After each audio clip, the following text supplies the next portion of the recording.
नमस्ते दोस्तों, live chart lab के एक और वीडियो में आपका स्वागत है। इस वीडियो में हम इन्वेस्टिंग से रिलेटेड कुछ डिस्कस करने वाले हैं एंड शॉर्ट टर्म ट्रेडिंग में पैसा कैसे बनाया जाता है उसकी आपको रेडीमेड स्ट्रेटजी बताने जा रहा हूँ। तो आप इस वीडियो को ध्यान से देखिए। इसमें हम कुछ इंडिकेटर का यूज़ करेंगे, कुछ मूविंग एवरेजेस का यूज़ करेंगे, उसको आप ध्यान से देखिए और सीखिए। और इसी तरह आगे भी अच्छी अच्छी वीडियो और अच्छी अच्छी स्ट्रेटजीज़ मैं आपको बताता रहूँगा जो एकदम प्रूवन होगी एंड वो अच्छे से काम करेगी। तो चलिए अब हम चार्ट पर चलते हैं और सीखते हैं हम मूविंग एवरेज का कैसे इस्तेमाल करेंगे एंड फिबोनाची रिट्रेसमेंट को किस टाइप से खींचेंगे ताकि हम लोगों को एक परफेक्ट डायरेक्शन मिल सके, और ट्रेंड को कैसे आइडेंटिफाई करेंगे उसको सीखेंगे। ठीक है दोस्तों, तो स्टार्ट करते हैं। इस स्ट्रेटजी में हम जिन मेन चीज़ों को यूज़ करने वाले हैं उनके बारे में मैं पहले बता देता हूँ। आप लोगों को सबसे पहले चार्ट खोलना है। कोई सा भी चार्ट खोल दिया, नॉर्मल चार्ट दिख रहा है। इसके बाद क्या करना है, यहाँ इंडिकेटर पे क्लिक करना है। यहाँ पर सर्च करना है आपको मूविंग एवरेज। मूविंग एवरेज, केवल सिंपल मूविंग एवरेज को हम यूज़ करेंगे। इस पर क्लिक करना है। ठीक है, अब हम जो मूविंग एवरेज लेने वाले हैं वो पहला मूविंग एवरेज होगा अपना 200। 200 मूविंग एवरेज होगा। ठीक है, इस पर क्लिक कर दिया। अब ये 200 मूविंग एवरेज हम क्यों ले रहे हैं? ये इसलिए ले रहे हैं क्योंकि ये 200 मूविंग एवरेज अपने को एक ट्रेंड बताता है कि प्राइस इससे जितना कुछ ऊपर होगी तो कोई अप ट्रेंड है। जब जब प्राइस मूविंग एवरेज के नीचे आ जाती तो ट्रेंड भी डाउन होने लग जाता है। इसको हम केवल ट्रेंड आइडेंटिफाई करने के लिए यूज़ करेंगे। उसके बाद में फिर से हम लोगों को यूज़ करना है moving average. Moving average simple पे क्लिक करना है और इसको हम यूज़ करने वाले हैं 35, पिछली 35 कैंडल का मूविंग एवरेज। और इसका कलर मैं थोड़ा चेंज कर देता हूँ ताकि आप लोगों को ध्यान रहे। रेड कलर कर देते हैं। चलो, एक मूविंग एवरेज हम और यूज़ करने वाले हैं और वो होने वाला है अपना 50 मूविंग एवरेज।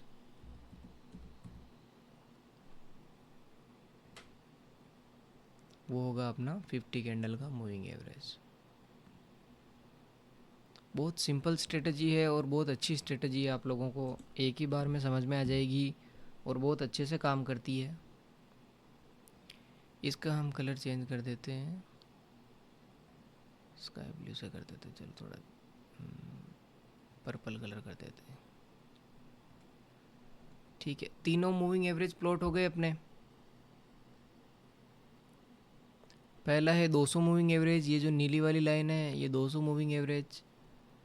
दूसरा है 35 मूविंग एवरेज, लाल वाली लाइन 35। अगला है 50 मूविंग एवरेज, पर्पल कलर। ठीक है, अब इसमें अपने को क्या चीज़ देखनी है आप लोगों को ये मैं बता देता हूँ। अब हम लोगों ने मूविंग एवरेज प्लॉट कर दिया। इसके बाद में हम लोगों को देखना है कि स्विंग हाई, मतलब चार्ट पे हम जब पीछे जाएंगे तो देखेंगे कि इसने लो कितना लगाया है और हाई कितना लगाया है। जो लेटेस्ट होगा वो, जैसे इसने हाई कितना लगाया यहाँ पर, ये एक हाई वाला एरिया, और लो कितना लगाया, ये लो वाला एरिया ये। इसके बाद में ये लो वाला एरिया। तो अब अपना मेन रोल क्या चीज़ है कि किस पे ध्यान देना है अपने को।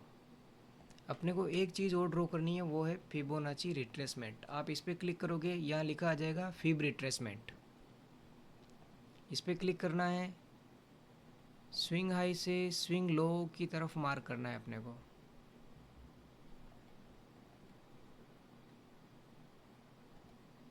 एक सेकंड गाइस। हम लोगों ने स्विंग हाई से स्विंग लो की तरफ मार्क कर दिया। कहने का मतलब जीरो वाला जो पॉइंट है वो बिल्कुल बॉटम पे आना चाहिए। इसके बाद में अब जब हम लोगों ने इस चीज़ को मार्क करती, अब अपना जो मेन एरिया निकल के आता है वो निकल के आता है 0.618। ये सबसे इम्पोर्टेंट एरिया, इसका एग्जांपल अभी देखेंगे हम। ये सबसे मेन इम्पोर्टेंट एरिया है, ध्यान रखना।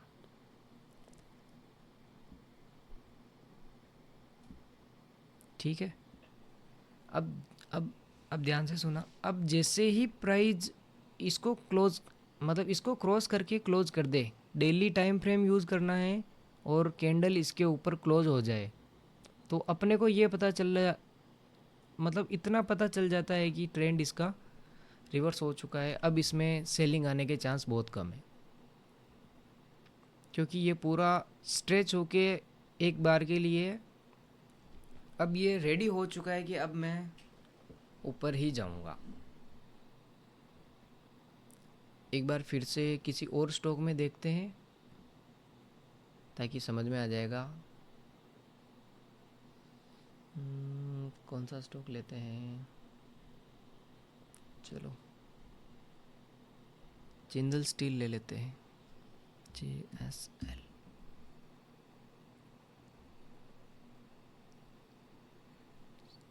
ठीक है। अब इसमें आप लोग ध्यान दीजिए, 200 मूविंग एवरेज से प्राइस ऊपर है, 35 मूविंग एवरेज से भी प्राइस ऊपर है और 50 मूविंग एवरेज से भी प्राइस ऊपर है। मतलब तीनों से प्राइस ऊपर ही जा रही है। अब यहाँ पर भी उस टाइम प्राइस ऊपर थी, यहाँ पर भी ऊपर थी, तो अपने को क्या करना है, प्रीवियस स्विंग हाई और लो देखना है। प्रीवियस हाई ये वाला, लेटेस्ट वाला ये, और बॉटम ये, मार्किंग करी। और उसके बाद में 618 वाला ये एरिया देखो, प्राइस ने इसके ऊपर क्लोज दिया, फिर उसके बाद में अच्छी खासी मूव। अब आप लोगों को लग रहा होगा ये मूव कम है, लेकिन ये मूव इतनी कम नहीं है। आपको परसेंटेज बेस पे बताता हूँ कितनी ज़्यादा मूव है। प्राइस ने 10% का मूव दिया है, एक महीना भी नहीं हुआ, कम से कम एक महीने के अंदर। और उसके बाद में प्राइस अभी तक यहाँ पे पहुँची नहीं है इस एरिया में। अब इसको अपने को यूज़ कैसे करना है वो बताता हूँ मैं आपको। इस स्टॉक में भी देख लिया, अगला एग्जांपल देखते हैं। आप लोगों को सिर्फ ऐसा स्टॉक फाइंड करना है जिसके अंदर price 200 moving average, 50 moving average और 35 मूविंग एवरेज से ऊपर हो। अब देखो नेट वेब में हम लोगों ने पहले मार्क कर रखा है। इसमें क्या हुआ आप ध्यान दीजिए कि इन्वेस्टमेंट, मतलब शेयर में आप जब निवेश करते हैं तो कैसे फ़ायदा मिले अपने को, क्या चीज़ हो है वो चीज़ देखना है। प्रीवियस स्विंग हाई मार्क कर रखा है यहाँ पर। एक बार इसको वापस हटाता हूँ और वापस मार्क करता हूँ ताकि आपको ध्यान रहे।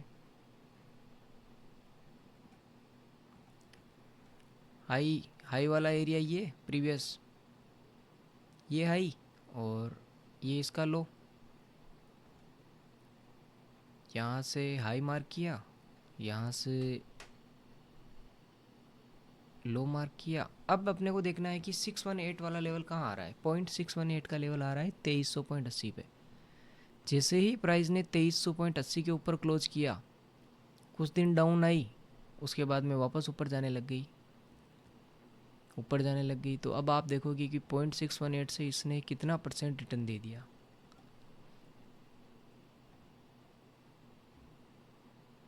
लगभग 80%, 88-90% रिटर्न इसने अगस्त से अक्टूबर तक में दे दिया, मतलब 2-3 महीने में।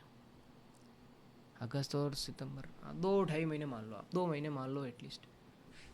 अगस्त के 7 दिन, 1.5 महीना हुआ है, 2 महीने भी नहीं हुए।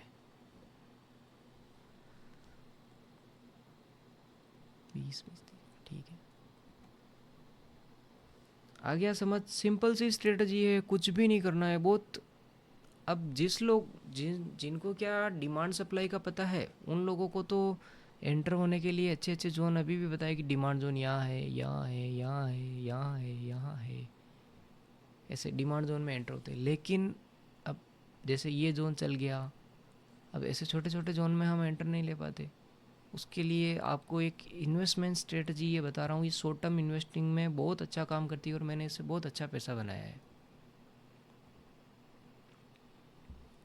अगला एक दो स्टॉक और देख लेते हैं अपन।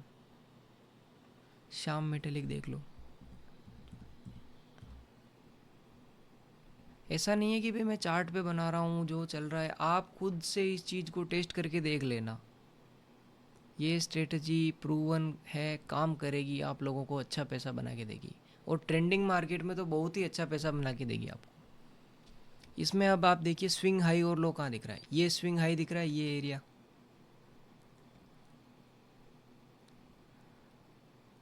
अब आप लोग बोलोगे इसमें मैंने लेटेस्ट हाई क्यों नहीं मार्क किया। अब मैं आपको एक चीज़ बताता हूँ, लेटेस्ट हाई मैंने इसलिए मार्क नहीं किया क्योंकि लेटेस्ट हाई में इतना बड़ा स्विंग है नहीं।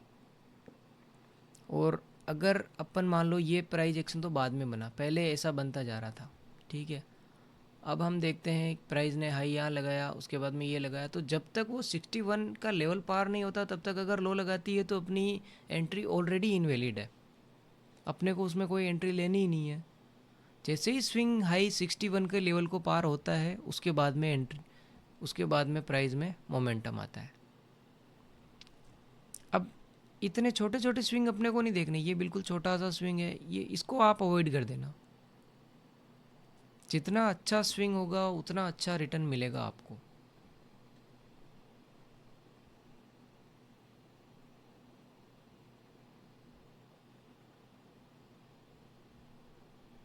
अगला एग्जांपल देखते हैं, चलो इंडियन बैंक देख लेते हैं, IND। ऐसा नहीं है कि मैं बोल रहा हूँ या मैं बैक टेस्ट करके देख रहा हूँ, ऐसा कुछ नहीं। आप चाहो तो खुद से टेस्ट करके देख लेना। और जो भी स्टॉक हो, आपको कंडीशन एक ही ध्यान रखनी है, 200 मूविंग एवरेज से ऊपर होना चाहिए, 50 मूविंग एवरेज से ऊपर होना चाहिए, 35 मूविंग एवरेज से ऊपर होना। अब क्या हुआ इसमें, मान लो अब पिछले का प्राइस एक्शन अपने को नहीं पता, लेकिन अपने को पता है कि इसने एक स्विंग ये बना दिया है, ठीक है। अपने को दिख रहा है ये हाई है और ये लो है, मार्क कर देते हैं, चलो ठीक है, मार्क कर दिया। प्राइस ने क्या किया, 618 के लेवल पर गई और उसको क्रॉस नहीं कर पाई, तो क्या हुआ, इसने प्राइस बॉटम पे आई। उसके बाद प्राइस ने क्या किया, अगली बार कोशिश करी और 618 के लेवल को पार कर दिया। एक सेकंड गाइस,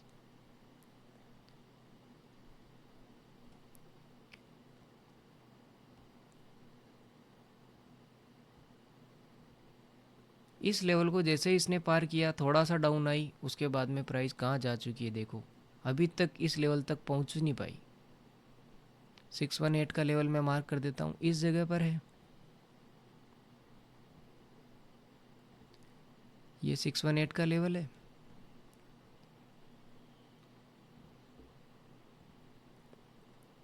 ये एरिया 618 लेवल है, ठीक है। उसके बाद में प्राइस ने कितना बड़ा मूव दिया है देखिए आप, कितने परसेंट रिटर्न एक्सपेक्ट करोगे आप। 36% रिटर्न ऑलरेडी दे चुका है, अभी तक तो एक साल भी नहीं हुआ है। शॉर्ट टर्म में इतना अच्छा रिटर्न मिलना बहुत बड़ी बात है।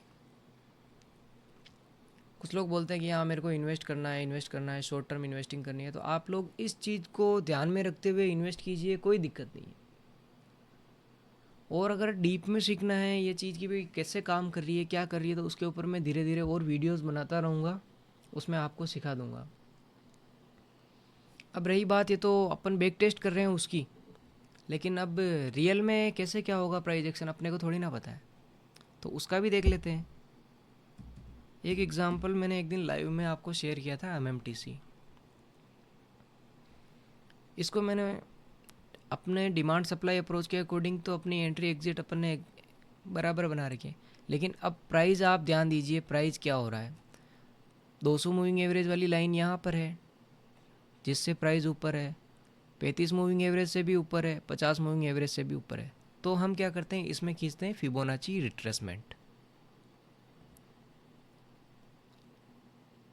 ये हम लोगों ने रिट्रेसमेंट खींचा, 618 का लेवल कहाँ पर आ रहा है,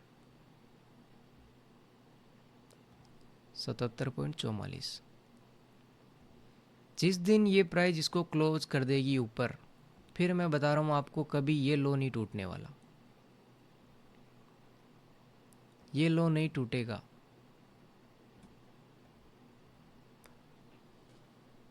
जिस दिन इसने इस लेवल को पार कर दिया, अपनी एंट्री हो जाएगी। अब एंट्री कैसे करनी है आप लोगों को विशेषतः इस चीज़ का ध्यान रखना है। आप एक चीज़ का हमेशा ध्यान रखिए, मान लीजिए आपके पास 1 लाख कैपिटल है, ठीक है, तो उसको आप डाइवर्सिफाई कर दीजिए 10 पार्ट में। ठीक है कि मेरे को एक स्टॉक में 10,000 से ज़्यादा निवेश नहीं करना है।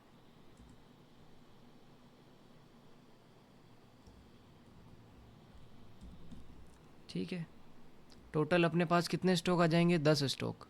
अब 10 स्टॉक को कैसे निवेश करना है उसका ध्यान दीजिए। अरे यार, कहाँ चला गया?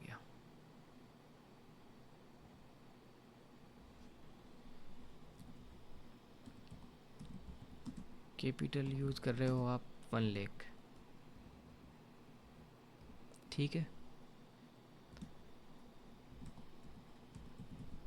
Divide into 10। आपको 10 स्टॉक का पहला पोर्टफोलियो बनाना है, ठीक है। तो 10,000 रुपये एक स्टॉक में अपन लगा सकते हैं आराम से। अब अपने पास 10,000 रुपये, अब इसको हम लोगों को यूज कैसे करना है ये ध्यान दीजिए आप। 10,000 रुपये को भी हम इकट्ठा नहीं लगाएंगे, हम उसको लगाएंगे 40% एक बार, प्लस 40% एक बार, प्लस 20% एक बार। ये अपना एक स्टॉक में कैपिटल अलोकेशन होगा। अब 10,000 का 40% कितना निकल रहा है अपना? 4,000 रुपये, ठीक है।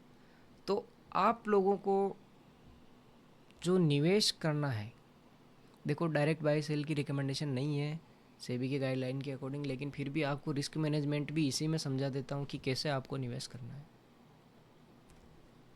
अब जिन लोगों को डिमांड सप्लाई का पता है वो तो आराम से डिमांड जोन में एंटर लेंगे, तो वो तो मतलब यहीं एंट्री करेंगे, उनको तो पता है कि हाँ हम लोग, हमें किस ट्रेन में बैठना है और कहाँ से बैठना है उनको पता है।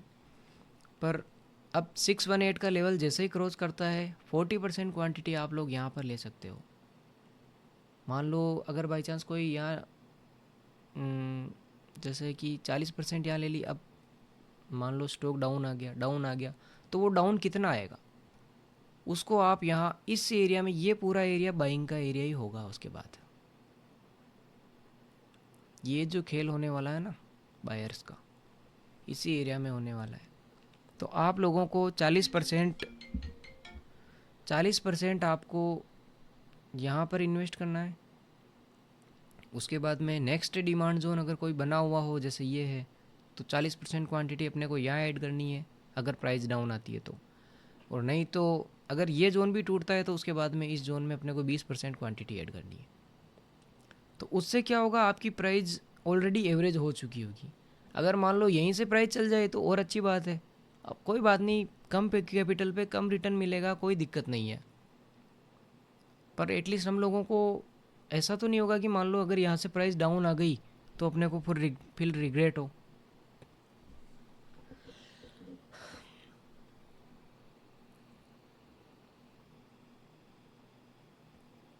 इसलिए अगर मान लो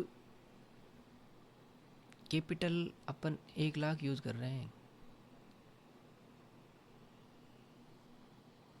तो उसको 10 स्टॉक का पोर्टफोलियो बनाएंगे, 10,000 को 10 बार निवेश करेंगे, कोई दिक्कत नहीं है। 10 स्टॉक में निवेश कर रहे हैं, कोई दिक्कत नहीं है। और उन 10,000 रुपये को भी अपन 40% और 20% से एडजस्ट करेंगे, कोई बात नहीं। अगर आपका आर ऐसे 40-40 भी ज़रूरी नहीं है। देखो अगर कोई 50% यहाँ लेना चाहे और 25-25 बीच में भी करना चाहे तो भी एवरेज कर सकता है, लेकिन स्टॉप लॉस इसी के नीचे होगा अपना। और स्टॉक देख लेते हैं, कोई दिक्कत नहीं है।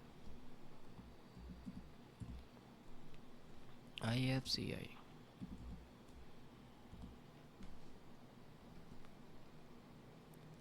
आप जो स्टॉक बोलो सब देखने के लिए हम तैयार हैं। अब इसमें क्या हुआ देखिए, ये स्विंग हाई और ये स्विंग लो। 61 का लेवल कहाँ आ रहा है, ये 618 का, यहाँ पर इस जगह पर। अगर ये स्विंग यहाँ से रिवर्स हो जाए और इस जगह से ऊपर क्लोज कर दे तो अपनी एंट्री 40%। अगर मान लो यहाँ तक पहुँचे नहीं, फिर वापस लो आ जाए, इस एरिया तक आए, तो अपनी तो एंट्री वैसे ही नहीं होने वाली है। पर अपनी कंडीशन के अकॉर्डिंग ये 200 moving average, 50 moving average, 35 moving average से ऊपर चल रहा है। लेकिन अपने को क्या चाहिए, फुल कंफर्मेशन भैया। 0.618 लेवल के ऊपर जाएगी तभी हम इसमें एंट्री लेंगे, और वो भी हम 40% क्वांटिटी लेंगे। नहीं तो अगर ये वापस नीचे आ गई, लोअर लो जैसे ये बना रही थी, अब मान लो इसने ये स्विंग भी बनाया था एक वक्त के लिए, पर ये लेवल इसका नहीं तोड़ा होगा, तो वापस और नया लो लगा दिया। जितने लो लगाने हैं लगाने दो इसको, लेकिन अपने लेवल के अकॉर्डिंग क्या है, अपने को 618 का लेवल पार चाहिए। उसके बाद में जितने भी डिमांड जोन बनेंगे उनमें हम आराम से एंट्री ले सकते हैं, कोई दिक्कत नहीं है। आप लोगों को स्टॉप लॉस भी हिट नहीं होंगे। आपको एक तरह से ये कर्व समझ में आ जाएगा कि हाँ यार ये कर्व होता क्या है, क्या चीज़ है ये। और आप मतलब केवल एक टाइम फ्रेम डेली, कुछ चेंज नहीं करना, कुछ कोई मंथली, कोई वीकली, कोई ईयरली नहीं देखना, सिंपल सा सेटअप। बस आपको ध्यान कितना रखना है, 200 मूविंग एवरेज से प्राइस ऊपर चाहिए, 35 मूविंग एवरेज से प्राइस ऊपर चाहिए, 50 मूविंग एवरेज से प्राइस ऊपर चाहिए, और 0.618 के लेवल से प्राइस ऊपर क्लोज चाहिए। बस एक बार क्लोज दे दे, उसके बाद में हम देख लेंगे, डाउन आएगी तो और ले लेंगे, नहीं तो रिटर्न मिल रहा है, अच्छी बात है। Okay guys, thank you. Video काफ़ी बड़ा हो गया है।